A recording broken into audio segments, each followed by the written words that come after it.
Okay, hello class. Okay, so in the discuss natin for today is continuous compounding and discrete payments and discount. Okay, so kasama to sa inyong prelim exam. Okay, so last time, diba, diniscuss natin yung simple and compound interest, and then rates of interest, at saka yung equation of value. So ngayon, dito naman tayo sa continuous compounding and discrete payments. Okay. So ano ba yung discrete payment? So in discrete compounding, the interest is compounded at the end of each finite length period such as a month, a quarter, or a year. So meaning, when we say discrete compounding, okay, so yun yung usual na nakikita nyong compound interest problem. So we have finite length period. So meaning, alam natin kung kailan siya mag-accumulate. Like for example, quarterly ba yan? Okay, monthly ba yan? Semi-annual ba yan? Annually or daily? So yun yung discrete compounding. In continuous compounding, it is assumed that the cash payments occur once per year, but the compounding is continuous throughout the year. Okay, so yun yung tinatawag nating continuous compounding. Okay, so makikita nyo naman yan on the problem. Makikita nyo siya kung siya ay discrete compounding or continuous compounding. Okay, kung discrete payments. So kapag discrete payments, okay, alam natin kung kailan siya mag-accumulate. With continuous compounding, so nakalagay doon compounded continuously. Okay, so we will be using different formula to determine the feature worth, no, kung siya ay continuous compounding. Okay, so to get F, that is equal to P E raised to R N. Okay, so yung E, that is Euler's, diba? So on your calculator, makikita niyo yan, yung E. Okay, so automatic exponent yon. R is the rate of interest and N is the length or length of time. Okay, yan. Okay, so let's give an example. Okay, so compare the accumulated amounts after 5 years of 1,000 pesos invested at the rate of 10% per year, compounded A annually, B semi-annually, C quarterly, D monthly, E daily, and F continuously. Okay, so we will compare, no, the future worth of 1,000 pesos given yung 10%, no, na rate of interest per year for 5 years with given yung different compounding periods. Okay, so kunin muna natin yung annually. Okay, so for letter A, annually. So we will be using yung formula natin, no, to get F. Okay. So, it's my eraser. Okay. Wala ang aking eraser. Okay, for us to determine F, that is equal to P multiplied by 1 plus I raised to N. Diba? That's our formula using yung ating discrete compounding. Okay. Ayan. Okay, so for annually, okay, so meron tayong given na P, which is equal to, so ito yung ating given. So P, which is equal to 1,000. Okay, so yung rate of interest natin is equal to 10% and yung time natin, or yung T natin, is equal to 5 years. Okay, yan. So for annually, no, so we will determine F. Okay, so that is equal to P, which is equal to 1,000, multiplied by 1 plus I. So yung I natin, di ba, to get I, that is equal to R all over M. Okay, so since ang ating frequency of conversion or yung number of conversions natin, no, frequency of conversion natin in a year ay annually, that means once a year lang siya. So 0.10 or 10% all over 1. So 0.10 din yan. Okay, raised to N. So for us to get N, diba, that is equal to T multiplied by the frequency of conversion. Okay, so which is annually siya. So equal to 1 yung M natin, diba? So raised to 5. Okay? So, ang makukuha nating future worth dyan is equal to 1,610 pesos and 51 centavos. Okay, so that is the future worth after 5 years, no, given yung principal natin which is equal to 1,000 pesos, if that is compounded annually, so 10% compounded annually. Okay, so try naman natin kung semi-annually.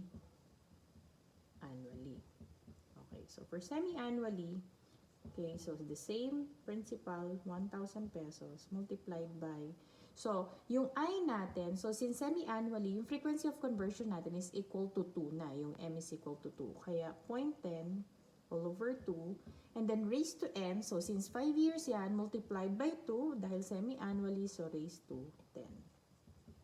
Okay. So, ang future worth natin is equal to 1,628 pesos and 89 centavos. So, that is the future worth, no? Kung siya ay semi-annually. Okay. So, for letter C, try naman natin kung siya ay compounded quarterly. Okay. So, kung compounded quarterly naman, so same pa din. Okay. Same principal, 1,000 pesos multiplied by 1 plus 0.10 all over 4 na kasi siya ay compounded quarterly. And then yung N natin, so 5 years multiplied by the frequency of conversion which is equal to 4, so raised to 20. So we will get a future amount of 1,638 pesos and 62 centavos. Okay? So that is if siya ay compounded quarterly. Okay. Now, letter D. So kung tayo naman ay compounded monthly. Okay, so for letter D, compounded monthly. Okay, so let us determine the future worth, the same principal, 1,000, multiplied by 1 plus 0.10. So since that is monthly, all over 12, diba? That's our frequency of conversion. And then to get N, again, that is the number of years. So 5 multiplied by 12, kaya raised to 60. So, future worth natin is equal to 1,645 pesos and 31 centavos. So, that is if compounded monthly. Okay? O, paano naman po kung siya ay compounded daily? Okay, so if that is compounded daily, so the same formula, 1,000. So, lagi magbabago lang is the frequency of conversion. Okay, 1 plus 0.10 all over. So, since daily na siya, all over 365. Okay? And then N, 5 years multiplied by 365. So, that is equal to 1,825. Okay? So, that is our N. So, F natin dito is equal to 1,648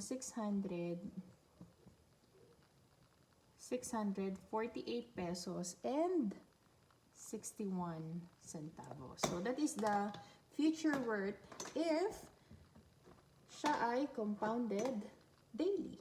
Okay? And then last, for letter F, we will determine the future worth kung siya ay compounded continuously. Okay, so kapag siya ay compounded continuously, we will not use this formula, but instead, ito na siya. So, gagamitin na natin yung Euler's, no? So, for us to determine F, that is equal to P. So, ang P natin is equal to 1,000. Okay, multiplied by E raised to R. So, yung rate natin is 10%. So, 0.10 rate multiplied by N. So, yung N natin dito, kapag compounded continuously is the number of years na. So, multiplied by 5 kasi 5 years yan. So, makukuha nating F dito is equal to 1,638 648 pesos and 72 centavos. Okay? O, ayan. So, if you're going to compare, as you can see, the more na mas madalas siya, no, na nag-accumulate, mas tumataas yung interest. And of course, pag tumaas yung interest, tataas din yung future worth. No? So, compared with annually, wherein once a year lang siya mag-accumulate, diba? Makukuha natin is 1,610 pesos and 51 centavos. Okay, kung semi-annually naman, 1,628 pesos and 89 centavos. So, meaning, twice a year. So, ibig sabihin, 10 compounding period siya. 10 period siya mag-accumulate kasi 5 years and then semi-annual. Okay? So, we will get 1,628 pesos and 89 centavos for our future worth. And then, kung quarterly naman, so 4 times siya nag-accumulate in a year. So, bali 20 compounding periods yan, di ba? Kasi 5 years yon. So, that is equal to, ang future worth natin is 1,638 pesos and 62 centavos. So, kung monthly naman, okay, so 60 times siya mag-accumulate sa loob ng 5 years. Okay, in 5 years, 60 times siya kasi siya ay compounded monthly. So, ang future worth natin is equal to 1,645 pesos and 31 centavos. Okay? And then, kung compounded daily, since we have 365 days in a year, no? So, all in all, for 5 years, meron tayong 1,825 times, no, na siya ay mag-accumulate. So, ang magiging future worth natin is equal to 1,648 pesos and 61 centavos. Okay, and kung continuously naman, we will be using the formula not to get F, no, yung Euler's natin. Principal multiplied by E raised to Rn. Okay, so makukuha natin is 1,648 pesos and 72 centavos. So, kung i-compare natin, the more na mas madalas siya mag-accumulate, mas tumataas ang interest, and of course, tataas din yung future worth. Okay? So, mas madalas mag-accumulate, mas malaki ang interest. So, that is continuous compounding and discrete payments. Okay? Ayan. Okay. Okay, so next topic natin is discount. Okay? Ayan.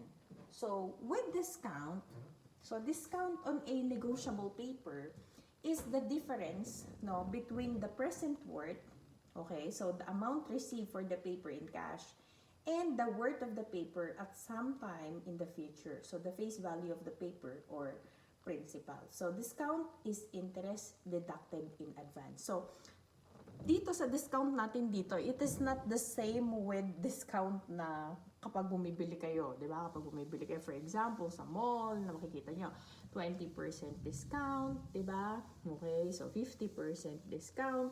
So, in this case, kapag ka sa business na, halimbawa, nag-loan ka ng certain amount of money, no? Yung discount is deducted in advance. So, ibig sabihin,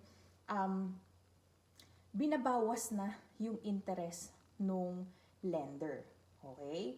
So, ang nakuha ni borrower ay mas mababa na. So, discounted na siya. So, yun yung pinaka-interest ni lender. Okay? So, yung discount. Yun yung amount na nagiging interest para sa point of view ni lender. Okay? At para naman sa point of view ni borrower, yun yung discount. Okay. Now, parang ano yan? Parang I'll give you an example, no?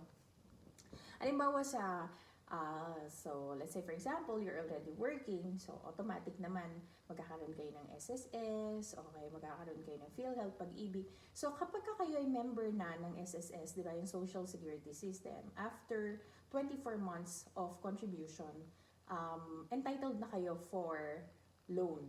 Pwede na kayo mag-loan. So kapag nag-loan kayo sa SSS, for example, ang loan nyo, mag-a-appear doon is 15,000 pesos. But you will not get 15,000 pesos. Okay? Makukuha nyo, for example, 13,500 na lang. Okay? So, ibig sabihin, discounted na siya. Okay? So, yung amount na makukuha mo is mas maliit doon sa amount na nag-a-appear sa kanila. Ibig sabihin, ang babayaran mo sa kanila is 15,000 pesos, but you will get 13,500 lang. So, yun yung tinatawag nating discount. Okay. So, for discount, meron tayong mga formula, no, na ginagamit.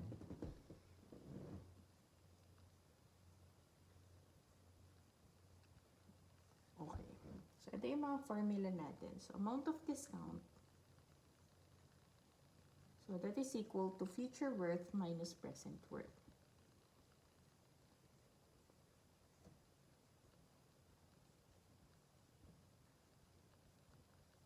Okay. So, you check your lecture, ha? Yung PDF nyo. And then, yung D, yung small letter D, this is the rate of discount. Now, for you to determine the rate of discount, so that is equal to 1 minus 1 plus I raised to negative 1. Okay? So, yung discount, yung rate of discount, meron tayong different formula kasi for to get the rate of discount. It depends on the problem, kung ano yung given. Okay? So, kapag given is the rate of interest, yon yung I natin. So, this is the rate of interest for the same period. So, depende kasi kung ang time nyo ay, let's say, 7 months, 1 year. So, yun yung I natin. So, parehas yan ng period. Yung rate of interest natin at saka yung discount.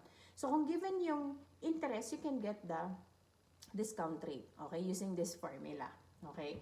So, pwede nyo rin naman makuha yung rate of interest. So, that is equal to D all over 1 minus D. Okay? And then, we also have other formula to get D. So, kaya nga sabi ko sa inyo, it depends on the problem kung ano yung given. Ano? So, you can also get the discount rate.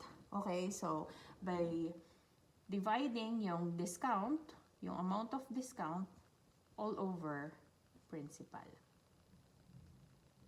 Okay. Always remember, ha, dito, yung discount at saka yung discount na ito, yung discount point of view ito ng borrower. Okay?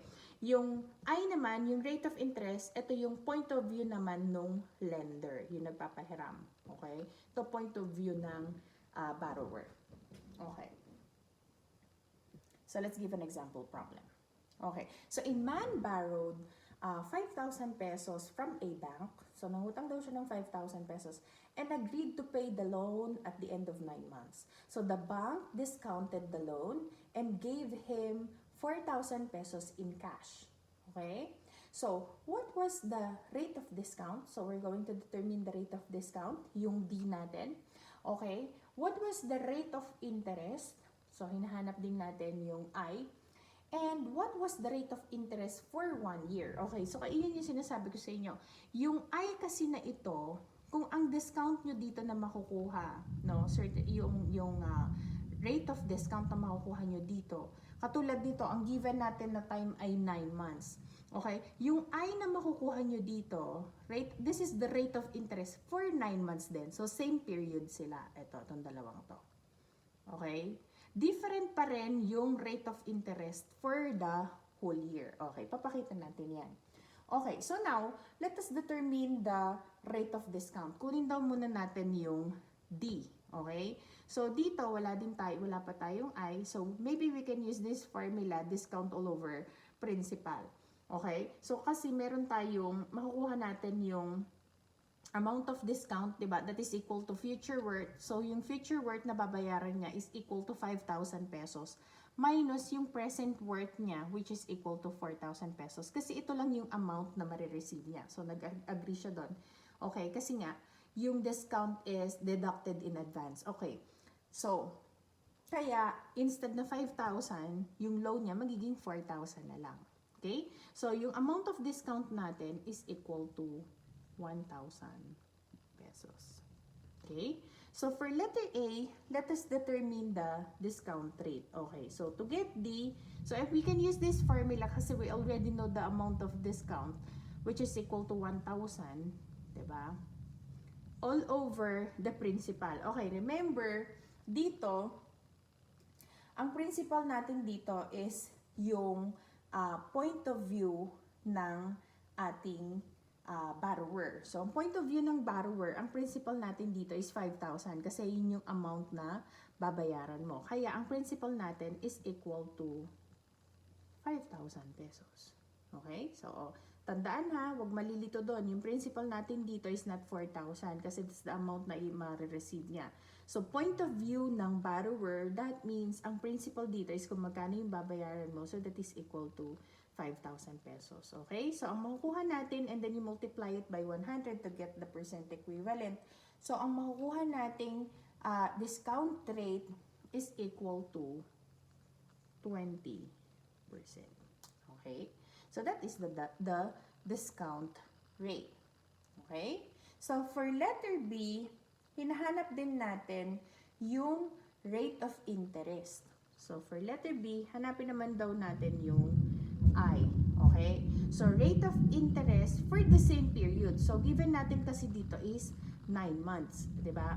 So, magkano daw yung rate of interest? So, we have formula naman to get that. So, that is equal to the discount rate, no? So, 0.20 all over 1 minus 0.20.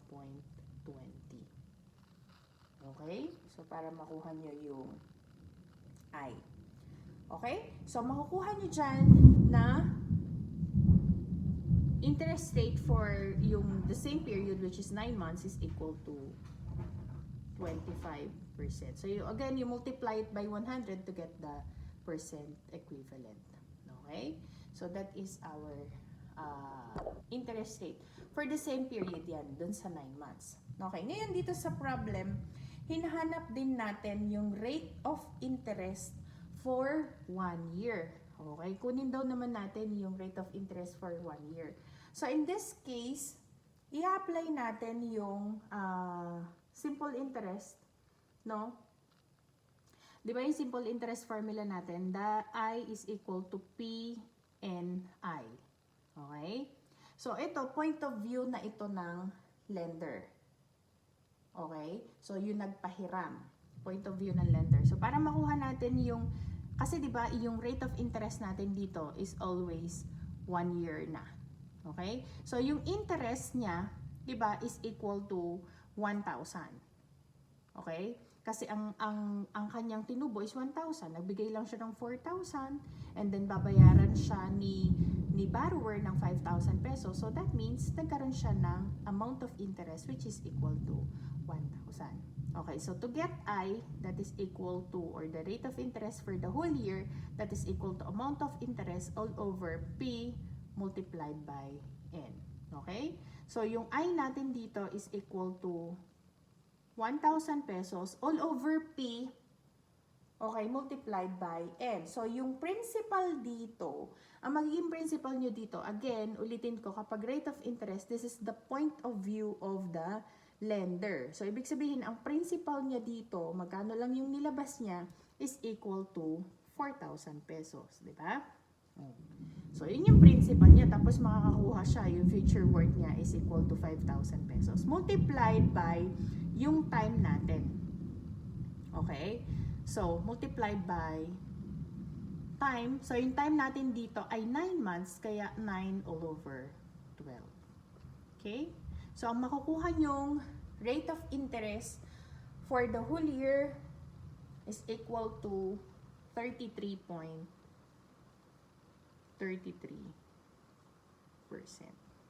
Okay? So, 33.33%. Ayan, kita naman pala. Okay. Ayan. Okay po. Okay. So, that is for discount. So, hanggang dyan po ang ating prelim exam. Prelim exam na natin on Thursday, okay, for yung MTH na schedule, at Friday naman para dun sa mga Tuesday, Friday na schedule. Hanggang dyan po ang ating prelim exam. Okay?